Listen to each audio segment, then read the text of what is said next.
Last year, we wanted to add some lights to our back deck, but we didn't have an obvious place to hang them, so we mounted some posts and whiskey barrels. But a year later, I decided to improve some things. So I'll tell you what stones I used, how I improved the waterproofing, and what string lights I swapped to make them smart and dimmable.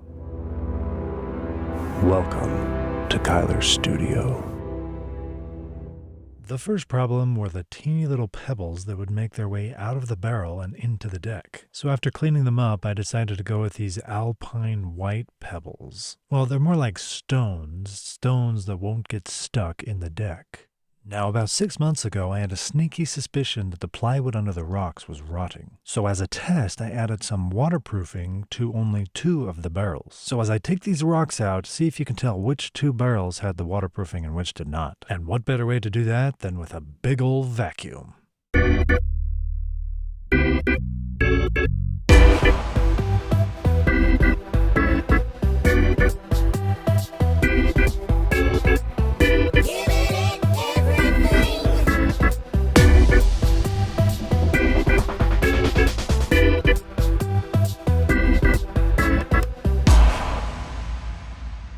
As you can see, the waterproofing obviously helped keep the wood literally together. You can see as I was vacuuming this one, the wood was literally falling apart. So I took the top layer off and realized that that's probably the only layer I should take off. The one beneath was decently okay, so I literally used screw band-aids to hold it together. For the waterproofing, I use this Olympic Water Guard. It's a multi-surface waterproofer, so I can use it on the brick, the cinder block I just finished, and this wood. Literally just splash it on and spread it around with a rag. The reality is I really should have some drain holes in here, and better yet, a slope surface down to a drain system would probably be the best. Considering it's out in the elements, it's literally collecting snow, and that snow needs somewhere to go. So maybe next year I'll update you and tell you how this held up. Let me know in the comments what you would have done. While we're on the subject of waterproofing, I found these 4x4 caps at the big box store. It's just plastic. It's designed to let all the water drip off. You'll notice there's a hole right in the top center. Even though these posts are treated, the ends of that wood will really soak up the water. So I wanted something both decorative and, as you can see, the water would just roll off the sides of that 4x.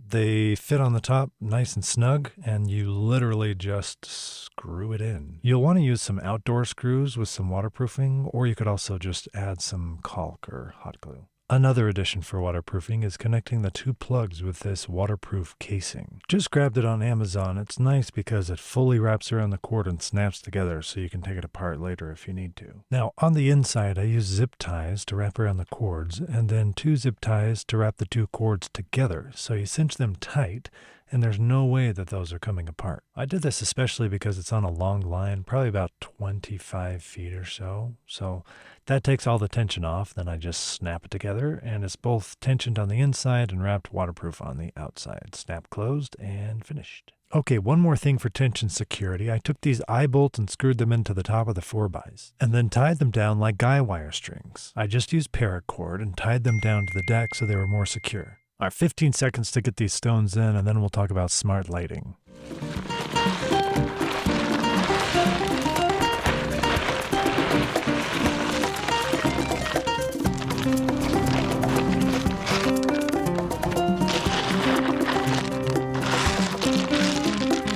So I switched from these solar panel string lights to these. They're plug-in AC powered, 48 feet of 24 bulbs. And they're 1-watt bulbs, which means you can connect up to 45 strings. But they don't come with a dimmer, nor are they smart. But I wanted both, so I ended up wrapping it down the deck and around into a light socket. Now you can grab these light socket to outlet conversions just on Amazon for a few bucks. Just buy the socket with a length of cord that works best for your fixture. The smarts come from wiring that one light with a Lutron smart dimmer. So the dimmer switch is wired into the lamp downstairs, but I was able to add this Pico remote upstairs to have access to the lights. You can also buy wall plates so this looks like a normal light switch. Okay, I should mention that Caseta Wireless has at least 2 different versions of their switch. Now the switch I'm using in this application is the model PD6WCL. You'll notice in the description it says, not rated for low voltage applications.